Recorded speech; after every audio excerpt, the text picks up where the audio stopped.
11th NCERT जो है उसमें चैप्टर नंबर 3 है प्लांट किंगडम या पादप जगत या वनस्पति जगत जिसको बोलते हैं।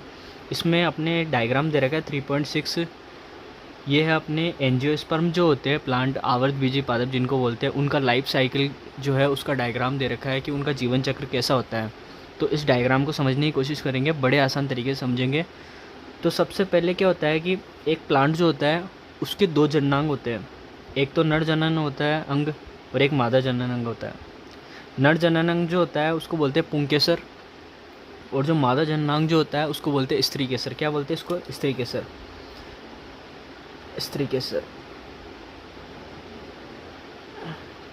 पुंकेसर जो है इसको स्टेमन भी बोलते हैं, और जो स्त्री केसर जो है इसको कार्पल भी बोलते हैं। अब इनमें से क्या होता है, जो पुंकेसर जो होते हैं इनके अंदर क्या होता है कि पुंकेसर के 3 पार्ट होते हैं वैसे। एक तो ये होता है पूतंतु, और ऊपर वाला जो पार्ट है ये होते हैं परागकोश, और यहाँ पर हो जाता है योजी। तो जो परागकोश जो होते हैं उनके अंदर लघु बीजाणु धानियाँ प्रेजेंट होती है। क्या होती है? लघु बीजाणु धानियाँ प्रेजेंट होती है, जिनमें छोटे छोटे बीज की तरह बहुत सारे कण होते हैं। तो ये जो लघु बीजाणु धानियाँ जो है इनके अंदर छोटे छोटे बीज के जैसे बहुत छोटे छोटे पाए जाते हैं, जिनको बोलते हैं लघु बीजाणु। क्या बोलते हैं इनको? लघु बीजाणु। तो परागकोश जो है उसके अंदर क्या होगा? लघु बीजाणु धानी होगी। लघु बीजाणु धानी के अंदर क्या भरे होंगे? लघु बीजाणु। ये जो लघु बीजाणु जो है प्रत्येक लघु बीजाणु आगे जाकर के निर्माण करेगा किसका? परागकण का। किसका निर्माण करेगा? परागकण का। और ये परागकण जो है यही क्या है? यही है नर युग्मक। क्या है ये? नर युग्मक। क्या है ये? नर युग्मक। किसी प्लांट का जो नर युग्मक होता है वो क्या है? परागकण। फिर बाद में जो मादा जननांग जो है स्त्री केसर, इस मादा जननांग से क्या, मादा जननांग जो है इसके अंदर क्या होता है कि यहाँ पर बीजांड होता है अंदर। यहाँ पर जो अंडाशय जो होता है ना इसके भी 3 पार्ट होते हैं। ऊपर वाला पार्ट जो होता है ये होता है वर्तिकाग्र, और जो लंबा पार्ट होता है नलिका जैसा इसको बोलते हैं वृत्तिका, और ये जो नीचे फूला हुआ जो पार्ट होता है इसको बोलते हैं अंडाशय। जो अंडाशय जो होता है यहाँ पर अंदर बीजांड प्रेजेंट होता है। क्या होता है? बीजांड होता है।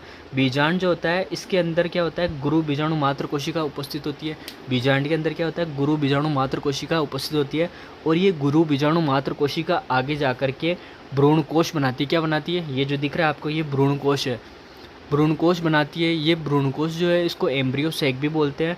इसके अंदर क्या होता है? 7 कोशिका और 8 केंद्रक होते हैं। तो ये आवृतबीजी पादपों का लक्षण होता है। ये आगे देखेंगे 12th क्लास के अंदर है ये पूरा डिटेल में। यहाँ पर अपन जो है लाइफ साइकिल देख रहे हैं, इसका जीवन चक्र ही देख रहे हैं, लेकिन जो अपने को 12th एनसीईआरटी जो है उसके फर्स्ट और सेकंड चैप्टर में वापस अपने को यही चीज़ें पढ़नी है सारी। 12th एनसीईआरटी में वापस यही चीज़ बहुत ज़्यादा डिटेल में पढ़नी है। तो जो भ्रूणकोश जो अंडाशय होता है उसके अंदर बीजांड प्रेजेंट होता है। बीजांड जो होता है उसके अंदर गुरु बीजाणु मात्र कोशिका होती है, और ये गुरु बीजाणु मात्र कोशिका जो है ये आगे जाकर के किसका निर्माण करती है? भ्रूणकोश। और भ्रूणकोश के अंदर यहाँ पर एक छोटी सी कोशिका उपस्थित होती है, उसी को बोलते हैं अंड कोशिका। ये जो अंड कोशिका होती है ना यही होती है मादा युग्मक। क्या होती है ये? मादा युग्मक। अब ये जो मादा युग्मक और नर युग्मक ये दोनों आपस में मिलकर के क्या होंगे? निषेचन होगा इनका निषेचन होने के बाद में एक 2n कोशिका बनती है। ये जो है ये यहाँ पर जो सारी कोशिका है अंड कोशिका जो है ना ये n होती है, क्योंकि ये जो युग्मक होते हैं ध्यान रखना ज़िंदगी में जितने भी युग्मक होते हैं वो क्या होते हैं? अगुणित होते हैं, n होते हैं। तो ये परागकण भी क्या होगा? n होगा, अगुणित होगा। लेकिन ये n और ये n दोनों निषेचन होगा तो यहाँ पर एक द्विगुणित कोशिका बनती है जिसका नाम है युग्मनज या जाइगोट। ये जो होगी कोशिका ये द्विगुणित होगी, क्योंकि इसके क्रोमोसोम में मिलेंगे और इसके क्रोमोसोम में मिलेंगे और एक सेट बन जाएगा क्रोमोसोम का। तो ये 2n होगी और इसको बोलते हैं युग्मनज या इंग्लिश में बोलते हैं इसको जाइगोट। फिर ये आगे जाकर के कोशिका विभाजन होगा, इसमें समसूत्री विभाजन होगा। समसूत्री विभाजन जो होता है उसमें गुणिता चेंज नहीं होती है। 2n है तो सारी कोशिका जो बनेगी नहीं वो भी 2n ही होगी। तो ये युग्मनज आगे जाकर के किस में चेंज हो जाता है? भ्रूण में। किस में चेंज हो जाता है? भ्रूण। ये आपको स्ट्रक्चर दिख रही है भ्रूण के।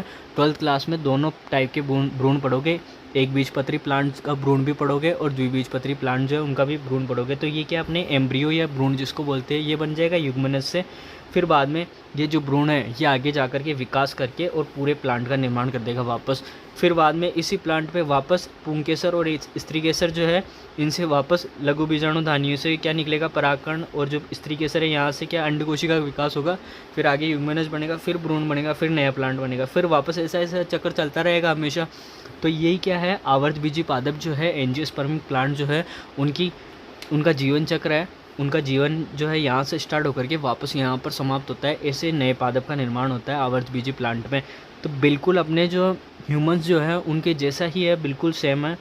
उनमें क्या होता है, अपने ह्यूमंस में क्या होता है कि नर जो है उनसे शुक्राणु निकलता है और जो मादा जो है उनसे अंडाणु निकलता है, और दोनों का निषेचन होकर के युग्मनज का निर्माण होता है। युग्मनज आगे जाकर के भ्रूण में बदलता है, भ्रूण आगे जाकर के बच्चे में चेंज होता है। तो सेम ऐसे ही है बिल्कुल प्लांट में भी ये कि यही सिस्टम है जो अपने अंदर मनुष्य में है ना, वो का वही सिस्टम है प्लांट में भी। तो ये क्या है, आवर्तबीजी पादप जो है उनका जीवन चक्र है, जो मैंने आपको बड़े आसान तरीके से समझाया है। तो वीडियो आपको अच्छी लगी तो कमेंट ज़रूर करना और लाइक ज़रूर करना, और वीडियो को आगे शेयर करना, और चैनल को सब्सक्राइब करना। पूरे यूट्यूब पर केवल मेरा ही ऐसा चैनल है जहाँ पर आपको हिंदी में कंटेंट मिलेंगे, क्योंकि हिंदी मीडियम वाले जो बच्चे हैं उनको प्योर हिंदी में जो कंटेंट है वो प्रोवाइड नहीं होता है। बहुत कम जो है यूट्यूबर्स जो है उनके पास में हिंदी में कंटेंट होगा। मैं पूरे हिंदी में कंटेंट प्रोवाइड करवाऊँगा आपको, और साथ में इंग्लिश की टर्म्स जो है वो भी बताता रहूँगा।